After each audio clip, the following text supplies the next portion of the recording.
Okay, so we're going to get into the battles and events of the Civil War. Now, the Civil War was from 1861 until 1865. There are 5 dates that you need to remember for the star. The first one is 1607, Jamestown, 1620, Plymouth Rock, and the Mayflower Compact were written. The second one was the Declaration of Independence, which was 1776. Then the Constitution was written in 1787.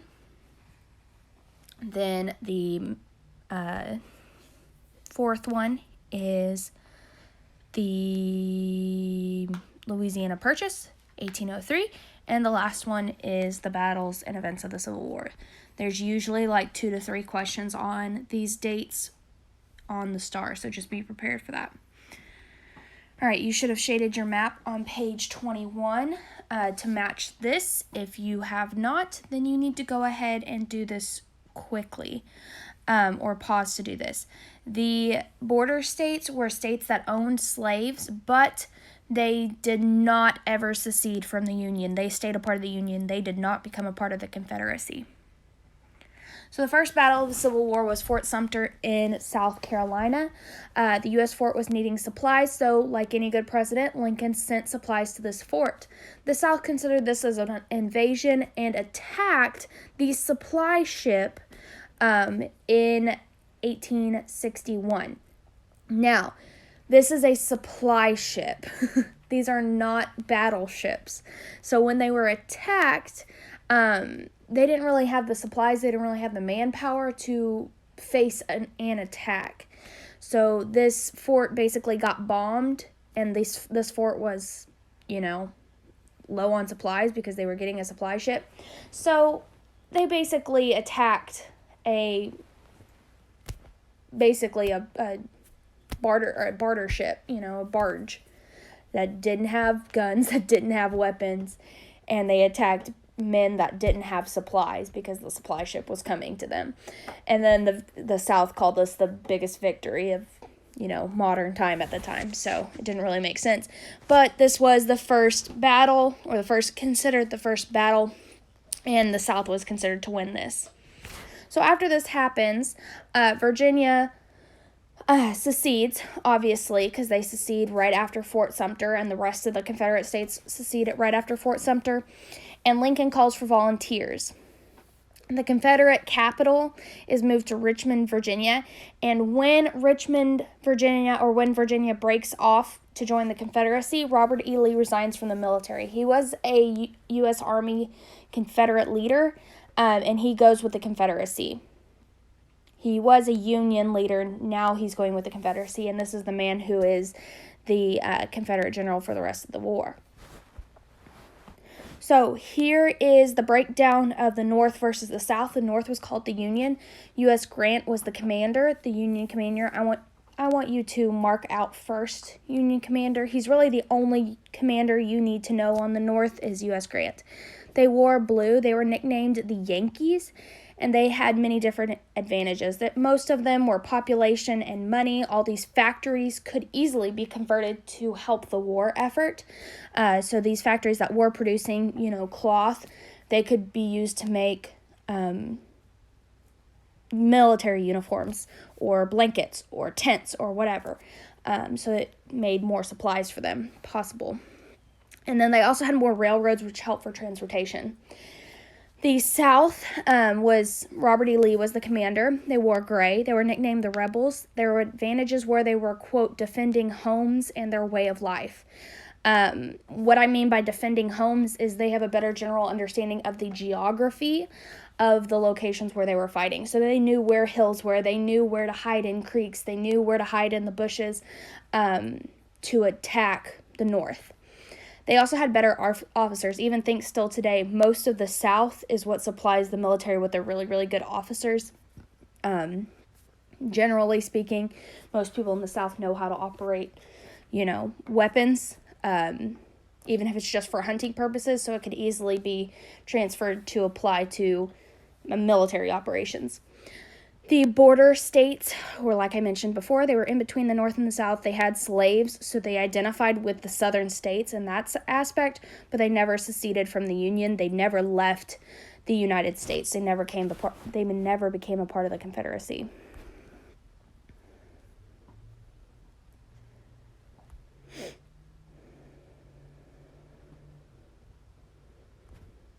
Okay, the Battle of Bull Run, second battle.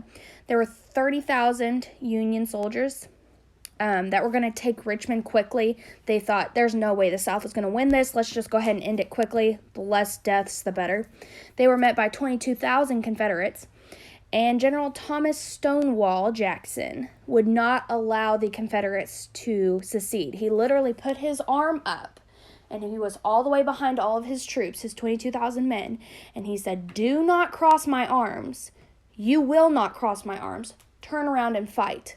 As all these boys who had never been in the military before, because they were Confederates, they had never really been in the military before. They just knew how to operate a gun, so they went to fight for what they believed in, and they didn't know anything about, what they were going to face in war.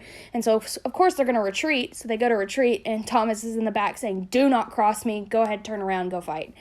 The South counterattacked once Thomas Stonewall Jackson said, "Do not, go ahead and turn around." They counterattacked, and the Union retreated home in shame. So this is considered a Confederate victory.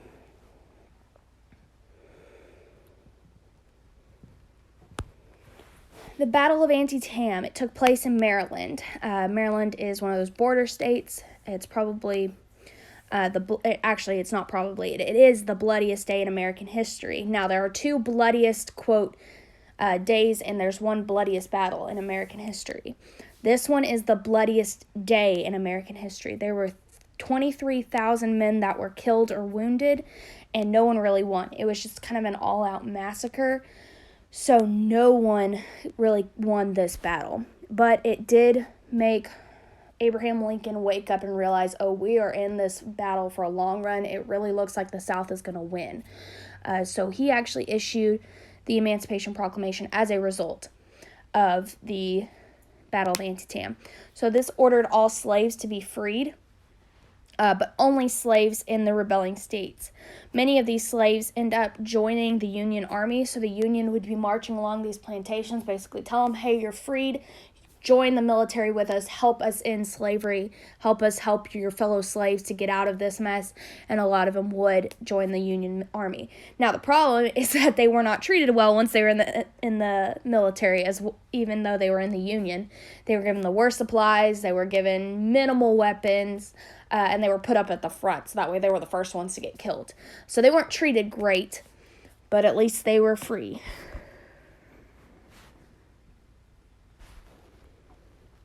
The Battle of Gettysburg. Now, this one is the one that is the bloodiest battle in American history. It took place in 1863. It lasted 3 days. So, Battle of Antietam only lasted 1 day, and it was the bloodiest day. Battle of Gettysburg lasted 3 days, and 50,000 were killed. This is considered the turning point in the war because the Union won. So before this, all these other battles, the South was winning, or it was a tie. But this one is the first one that the Union starts winning. So it's considered the turning point.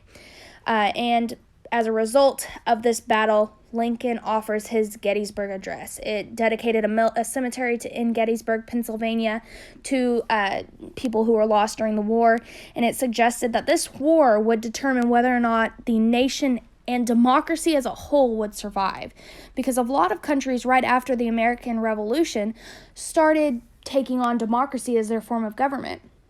Well, if our democracy failed, we set the standard for how the rest of the world's democracy would also follow, and they would also ultimately fail as a result. So it was a lot of pressure on him and a lot of pressure on our country to really kind of try to figure this thing out and try to mend back together. And if you've ever seen, Remember the Titans, the scene where they are running through the field, they're running through this cemetery at their camp when they're trying to come together as a black team that's black and white. They're integrated. They're running through the cemetery, and he gives a really great speech about the battles that they're still fighting, even though it's 100 years after this war. The Battle of Vicksburg. This is where the Union got control of a fortified place, which is called a stronghold in Vicksburg. It gave the Union control of the entire Mississippi River. So the Mississippi River was pretty much how the South was getting from one place to another, because they didn't really have railroads like the North did. So it split the South in half, because you got to think Texas is a big populous state. Texas and Louisiana are on the other side of the Mississippi River, and then all of the less populated states, other than Virginia, because Virginia was very big, but all of the other Confederate states were on the other side. The North was also able to prevent the shipment of troops along the Mississippi River, because they controlled the Mississippi now that they controlled Vicksburg, and they also were not allowing supplies to get through to Confederate soldiers. So as you can see, that star is where Vicksburg is. It really cut the South in half. Okay, so Appomattox surrender. General Robert E. Lee eventually surrenders to U.S. Grant, which is the Union commander, at the courthouse. This is a direct result of the Battle of Vicksburg. It takes them a little while to realize, whoa, we really can't do this without the Mississippi River, without those supplies going through the Mississippi River. So eventually, it takes them about a year to realize how terrible their situation is, and they are forced to surrender. General Grant and President Lincoln really did not want to punish the rebels. They just wanted to end the war and kind of come back together as a country. So General Grant is quoted as saying, "The war is over, the rebels are our countrymen again," which basically means they're your brother again. Like, we have to stop fighting. They're not the enemy. We have to work together in order for our country to survive as a whole.